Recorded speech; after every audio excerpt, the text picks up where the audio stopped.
Before electricity can arrive at your home to light your room and heat your food, it has to be made first. Electricity is generated at power plants which could be located miles of distance from your home or office.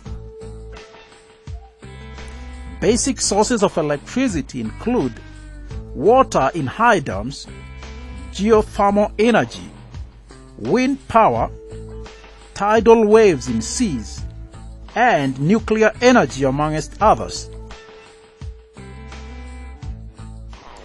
The electricity generated at a power station is transmitted to consumers such as factories, institutions, and homes by overhead or underground cables.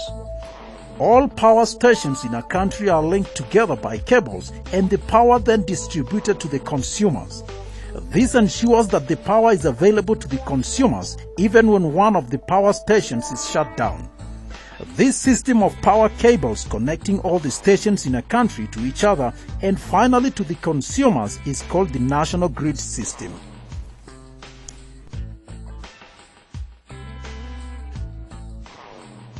Power stations generate electricity, usually alternating current at between 10 and 30 kilovolts.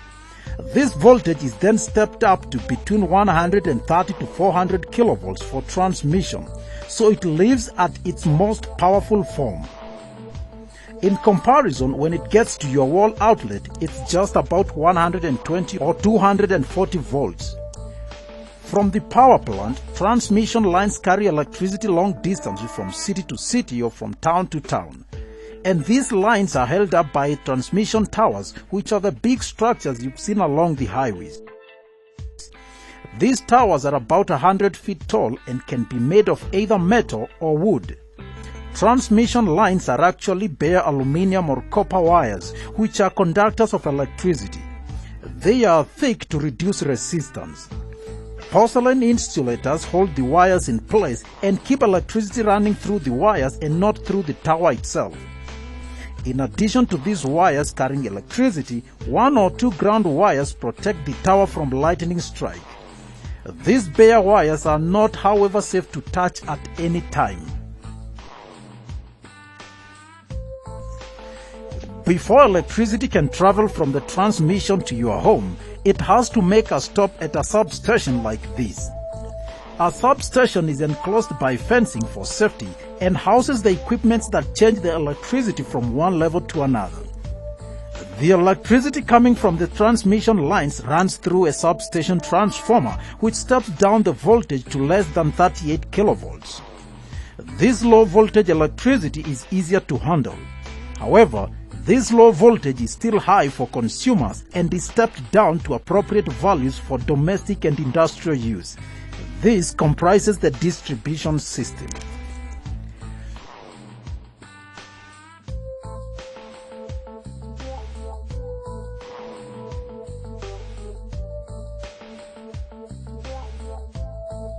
So after electricity has been made and transmitted to your city, it is now time to be distributed to homes and industries or businesses. The distribution system carries electricity at lower levels for shorter distances from town to town or from neighborhood to neighborhood. Like a transmission system, these smaller distribution wires are held up by distribution poles or buried underground. The poles are typically 50 feet high and are mostly made of wood. At the top of the pole are the primary or main wires. These wires are coming from a nearby substation and can carry anywhere between 34.5 to 7.2 kilovolts, but the most common is 12 kilovolts. If the electricity is going to a home, there is typically just one wire. If going to a factory, there would be 3 wires because factories and businesses usually need more electricity than homes. These primary or main wires are often held up on the pole by a cross arm. The wires are held in place by insulators, which help to keep the cross arm and the pole from becoming energized by the wire. Another equipment found on a distribution pole is the lightning arrestor. This is similar to a surge protector in your home. It protects the pole equipment from being harmed by lightning. At about the same level is the cutout. A cutout is similar to a fuse in your home. It protects the pole and the equipment from too much electricity. If an object like a tree branch would come in contact with the wire, the cutout would open, indicating a problem with that section of the line.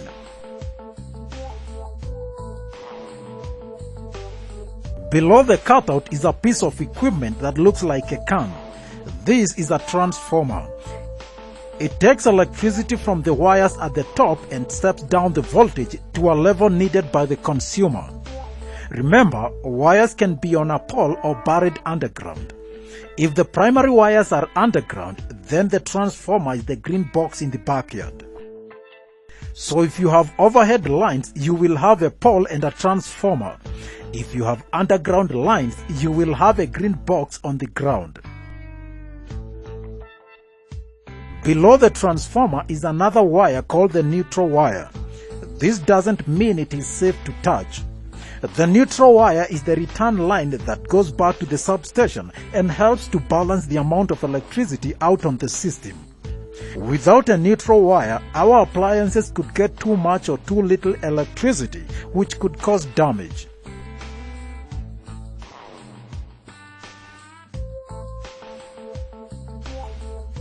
On your screen is a schematic representation of the transmission system.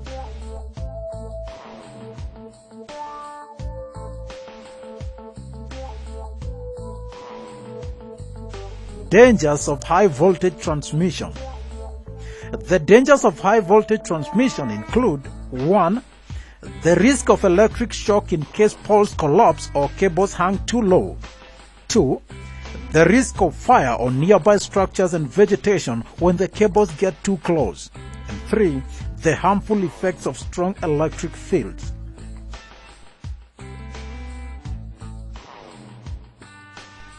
Let us look at power losses during transmission.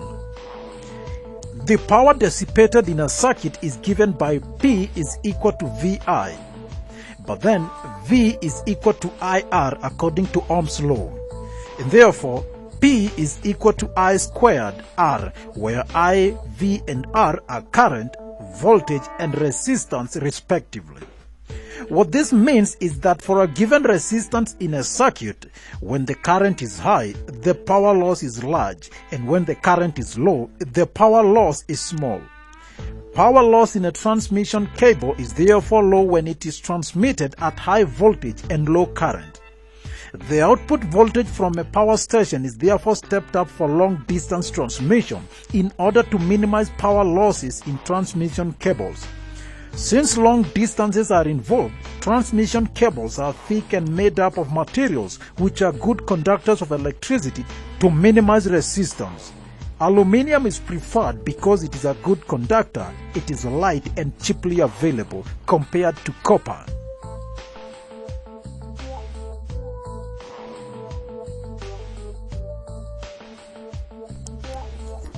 For example, the resistance of a length of a power transmitting cable is 10 ohms and is used to transmit 11 kilovolts at a current of 1 amperes.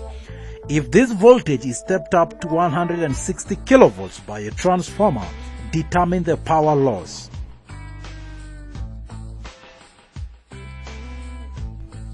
Now, assuming the transformer is 100% efficient, power input is equal to power output. V1I1 is equal to V2I2. 11,000 times 1 is equal to 160,000 times I2. I2 is equal to 11,000 over 160,000. That gives us 0.069 amperes.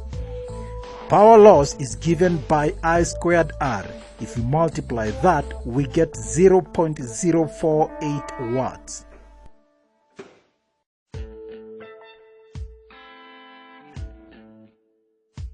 Now suppose the power was transmitted at the 11 kilovolts and a current of 1 amperes. Let's find power loss. Power loss is given by I squared R. 1 squared times 10 gives us 10 watts. This shows that when the voltage is stepped up from 11,000 volts to 160,000 volts, the power loss is reduced by over 200 times.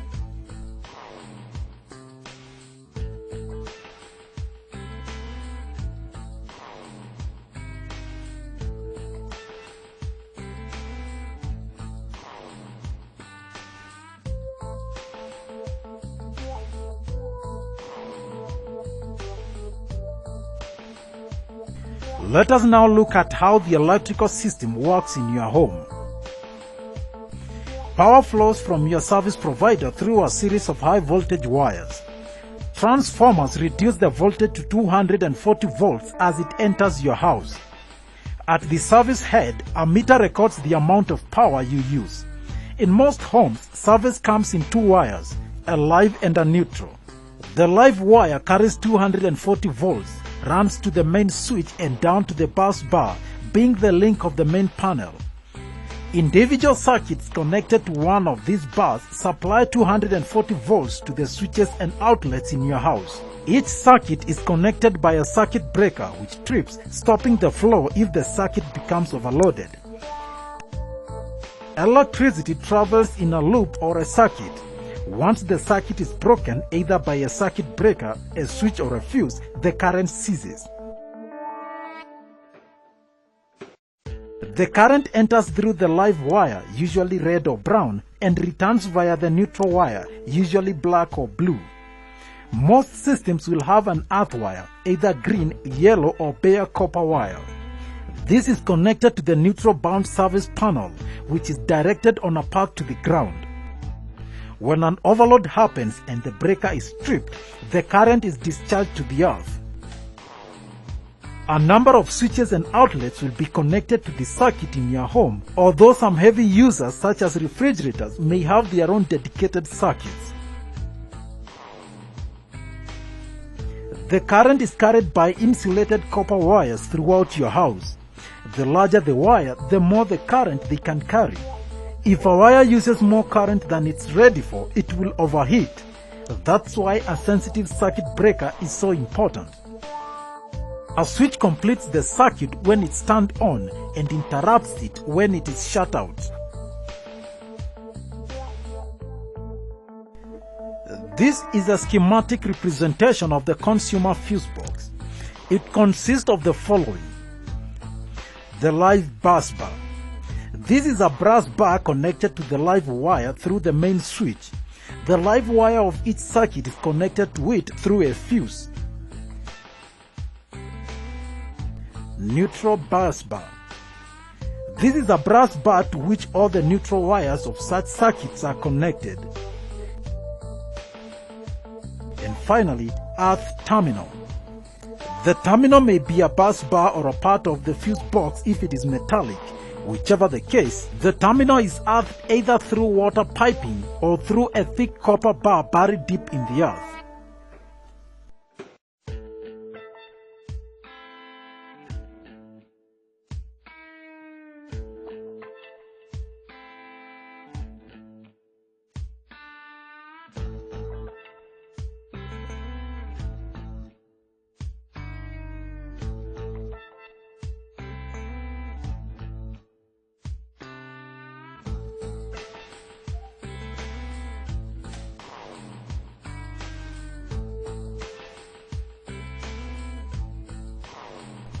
Again, this is a schematic representation of the distribution of power from the consumer unit. Each component of the above circuit has a wire running from the live bus bar through an appropriate fuse or circuit breaker and a return wire running from the neutral bus bar to the output terminal. Except for the lighting circuit, other circuits have an earth connection running from the earth terminal to the outlet socket. Appliances that require earthing are automatically earthed through the socket, making them safe to handle. When such appliances are not earthed, there is always the danger of electric shock. In the lighting circuit, the lamps are connected in parallel so that they operate at the same main voltage and can be operated independently. The switches are on the live line for safety. If the switch were to be on the neutral line, the live wire would still remain at the same mains potential even when the switch is off. This would cause an electric shock when one handles any conductor linked to the live wire. The cooker and water heaters are usually supplied with their own circuit. These circuits are earthed and their wires are relatively thicker than those of the lighting circuit since they carry large currents.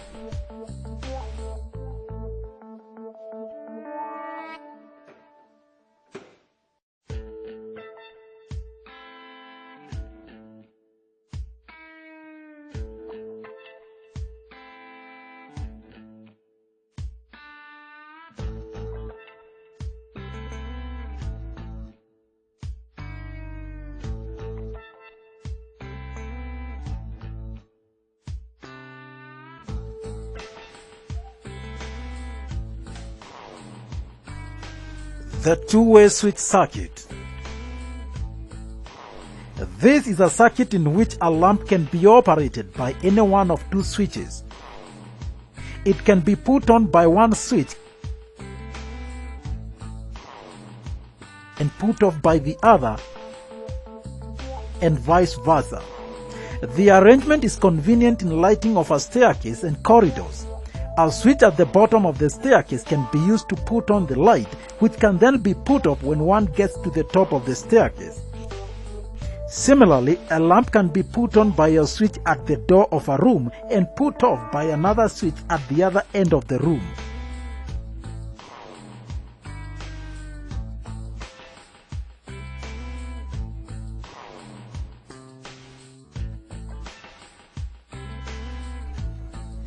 Fuses.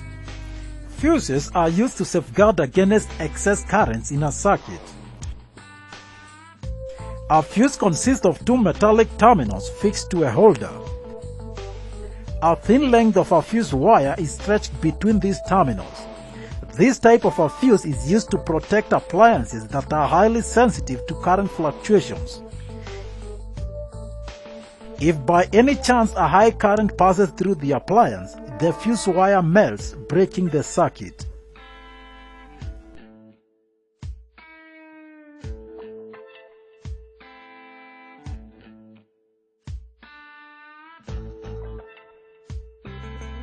A 3-pin plug. The insulation of the 3 leads of a power circuit appliances are colored distinctly so that they link correctly when connected to the power circuit. The live lead is colored red or brown. The neutral is colored blue or black, while the earth is colored green or green with yellow stripes. A 3-pin plug has the letters L, N, and E marked on the live, neutral, and earth pins respectively. The 3 leads from the appliances are connected to the 3 pins at the plug as shown on your screen. A fuse is used in the plug to safeguard the appliance from damage due to excess current in the circuit. The rating of the fuse used depends on the operating current of the appliance. The value of the chosen fuse should always be slightly above the value of the operating current of the appliance. The common values are 2 amps, 5 amps, and 13 amps. For an appliance operating at 4 amps, the most appropriate fuse would be the 5 amps one, while the 13 amps fuse would be suitable for an appliance operating at 11 amps.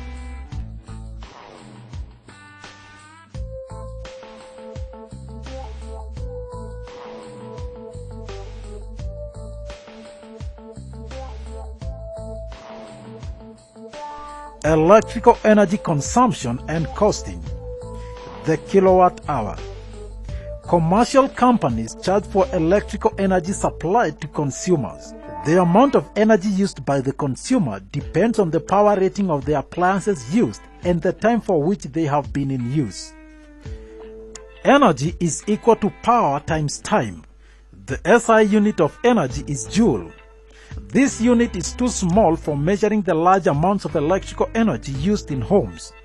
The unit for costing of electrical energy is the kilowatt hour. The kilowatt hour is the electrical energy spent in 1 hour at the rate of 1000 joules per second or watts. Recall that 1 watt is equal to 1 joule per second. 1 kilowatt is equal to 1000 joules per second, which is equal to 1000 watts. Total energy spent is given by power times time. 1 kilowatt hour is equal to 1000 joules per second times 1 hour. That is 1000 joules per second times 60 times 60, which again gives us 3.6 times 10 to the power 6 joules or 3.6 megajoules.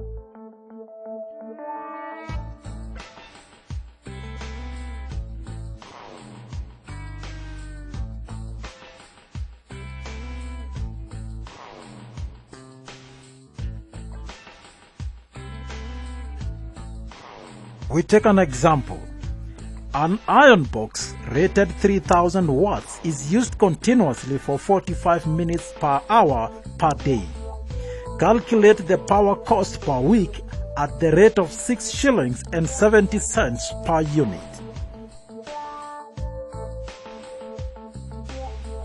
In the solution, number of kilowatts is given by 3000 over 1000, which is equal to 3.0 kilowatts.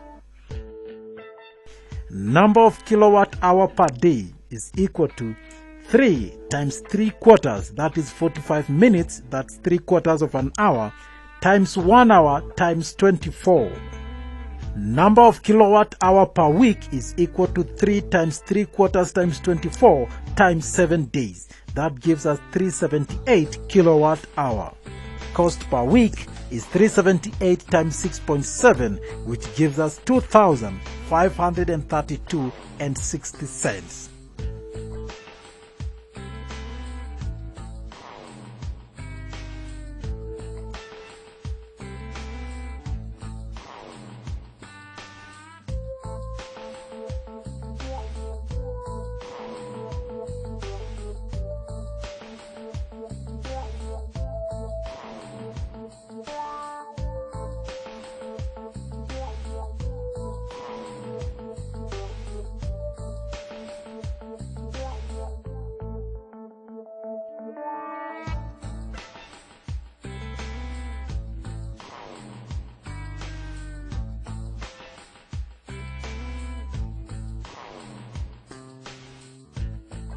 The battery, of course, is now 200 years old and was discovered, it is said, by a fellow by the name of Aloisio Galvani, an Italian.